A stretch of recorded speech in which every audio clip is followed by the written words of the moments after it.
Hello, I'm Maureen Long, and in this brief presentation today, I'm going to share my progress on my capstone project for the Arts and Cultural Leadership Program.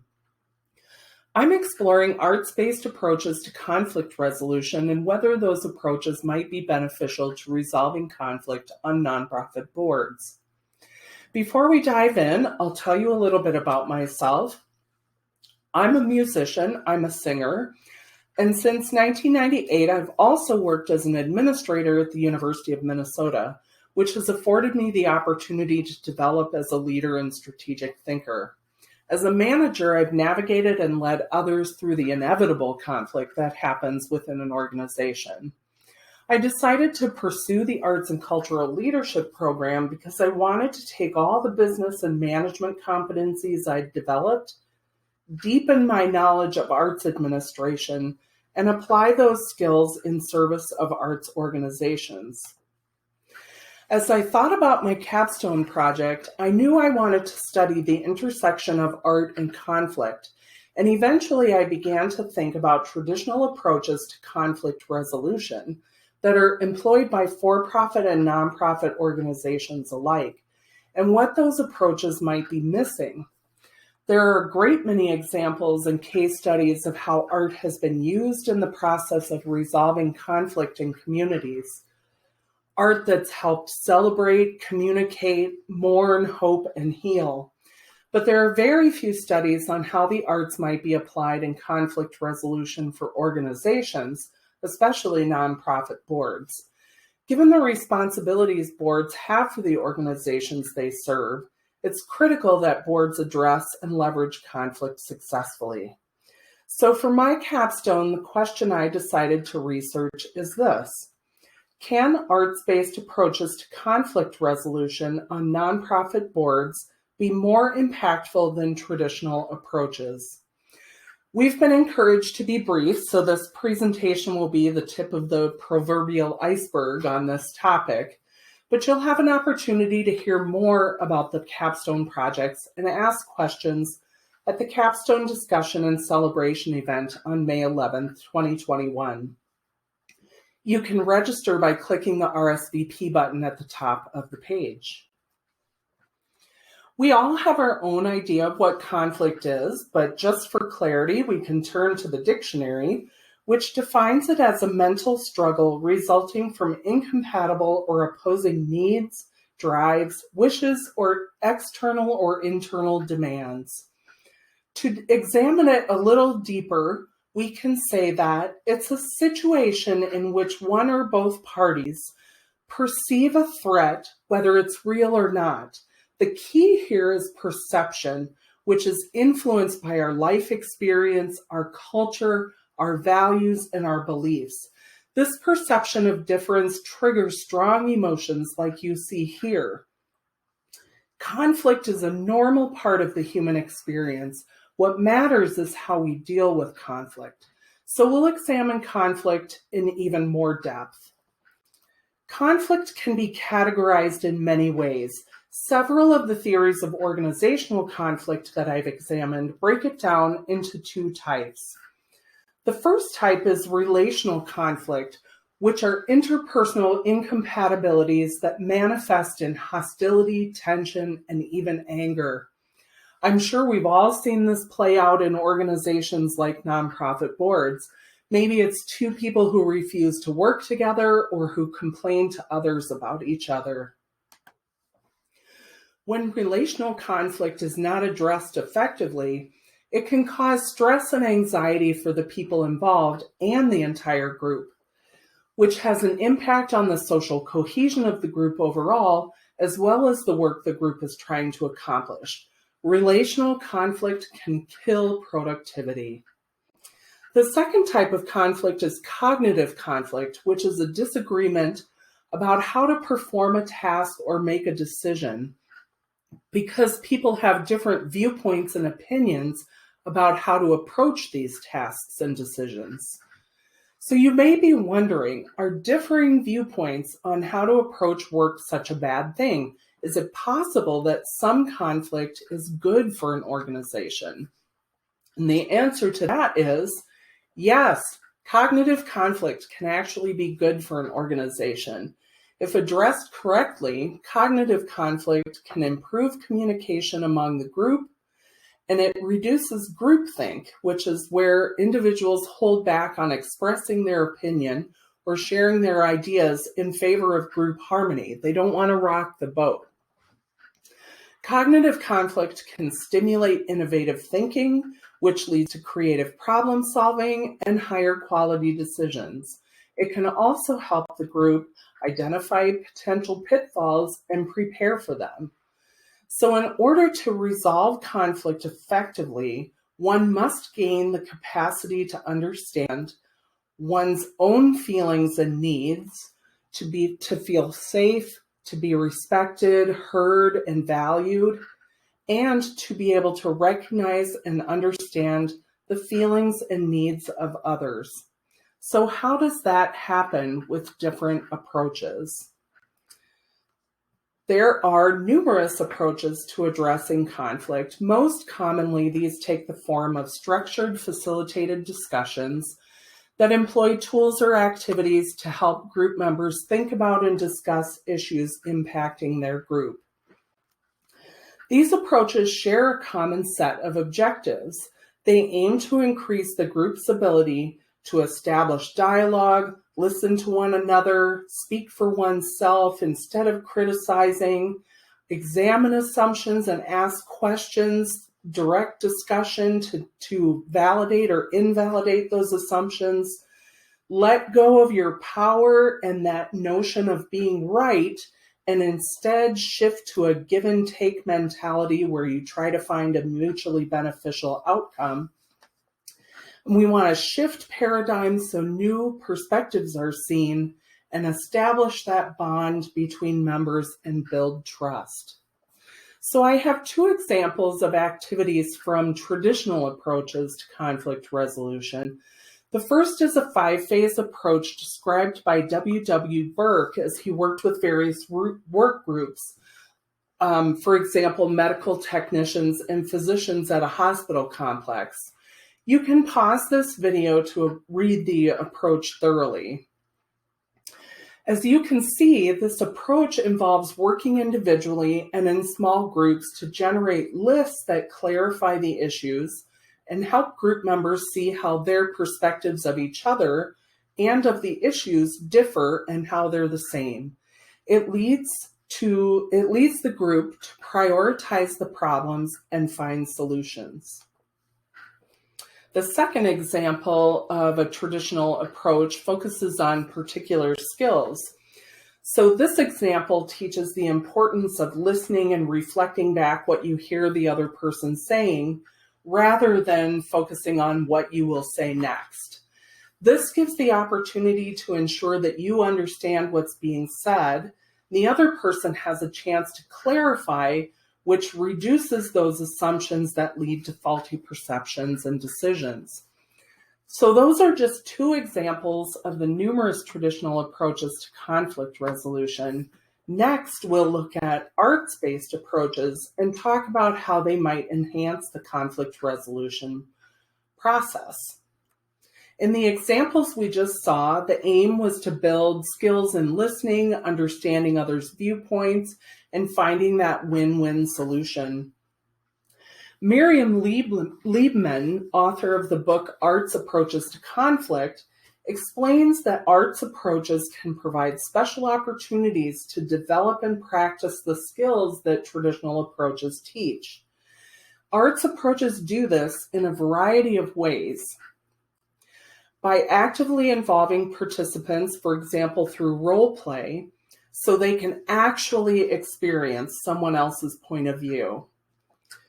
By providing engagement in an external activity that can provide a distance that allows people to safely see new perspectives.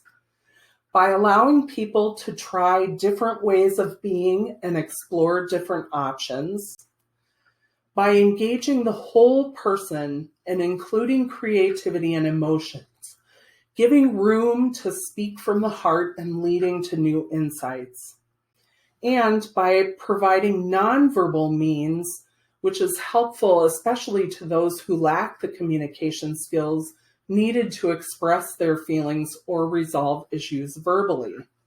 So I'm going to give a few examples of some arts-based approaches, starting with Francis Gobi's method of sculpting. This involves making a frozen picture with posture, gesture, and expression. A larger group is divided into small groups, and one person in each group sculpts a scene from his or her own experience by directing the others in the group, either placing people in the positions desired or by showing the position the person should take. No words are spoken. When the scene is complete, the facilitator asks the groups to freeze in place, remember their positions, and then unfreeze. And the larger group comes back together, and one by one, each small group shows their sculptures, and those observing offer their interpretation of what's happening in the sculpture. Observers are invited to stand behind one of the performers and give voice to what that person might be thinking or feeling in the scene. This not only allows participants to see multiple perspectives of the same scene, it also gives participants the courage to know their own thoughts and feelings and to advocate openly for others. Performers and the person who directed them can also have their feelings validated. This could be one excellent way to address relational conflict. In the second example, Jo Tyler outlines her work with My Brother's Keeper, or MBK, in Baltimore, using a mosaic technique to help redefine the organization's mission and create a new strategic plan. Her approach had 5 phases. I will describe only phase 1 here. So after introductions, the group sits in a large circle and they tell retrospective stories about MBK's work and their connection to it. Then the group divided into pairs and were asked to tell each other a story that envisions the community 10 years in the future and what part MBK played in making it that way. The pairs then were asked to picture an image that summarizes the most important aspect of that future story. With that picture in mind, the large group came back together where they were provided with art supplies and they were asked to draw the picture from their future story. These pictures were then hung on the wall with a sheet of notebook paper underneath. The participants were asked to walk around and look at all of the pictures and write one specific appreciative comment for each picture. The participants then looked at the comments on their picture and were asked to do a second version of the drawing based on the feedback they received. The feedback process was repeated and a third drawing was made. Participants then selected their favorite version of their own drawing to be included in the group mosaic. Each participant then shared with the large group, shared their picture and talked about what it symbolized and why it was meaningful to them. The images were laid out on the floor and the participants silently arranged them until a placement was achieved that made sense to everyone. This layout became the design of the MBK Vision Mosaic pictured here. As I mentioned, there were 4 other phases to this work that included brainstorming ideas for the strategy document, making the actual mosaic, making an operational plan, and finalizing an action plan. And throughout the remaining phases, the images created in phase 1 served as a prompt for creative conversations about what might be. While this particular activity might not have addressed relational conflict per se, it provided a creative approach to organizational decision-making that provided everyone an equal opportunity to express what was in their mind vital to the organization. Taking this approach may have diffused any relational conflict before it even had a chance to surface. So conflict on nonprofit boards can be sparked by numerous things, such as big decisions, external changes, such as a bad economy, internal changes, for example, when new leadership is brought in, personal stress of people that work in the organization, someone may be dealing with a long-term family illness, clashing styles, and disagreements about fundamental issues such as the prioritization of the mission versus profitability or financial security. What starts out as a discussion of a business issue can sometimes become an intense conflict, especially when people escalate their argument into personal attacks. This can be costly to nonprofit boards as this interferes with the work that needs to be done. It's also possible that the organization could lose good board members who are not willing to withstand ongoing conflict. Conflict should be addressed effectively, and an arts-based approach may provide a platform that creates a transformative experience leading to better understanding, better communications, and better decision-making. This is what I intend to explore with this capstone project. This past year, I experienced several personal setbacks, so I am not as far into my research as my colleagues are in theirs, but I do have a plan for my next steps. For my methodology, I'm taking a multiple case study approach. I plan to interview arts-based practitioners who work with nonprofit boards and/or do conflict resolution work. For example, the producing directors at Illusion Theater, where I serve on the board, could provide valuable insights. Illusion Theater is an organization that does a lot of educational programming aimed at highlighting different perspectives and experiences. I've had recommendations of other practitioners to contact, and I'm open to still more recommendations. I've also considered working with my practicum advisor, Ann Jinsu Preston, who has years of experience as a consultant to nonprofits, to explore the possibility of finding a board who has experienced an arts-based approach.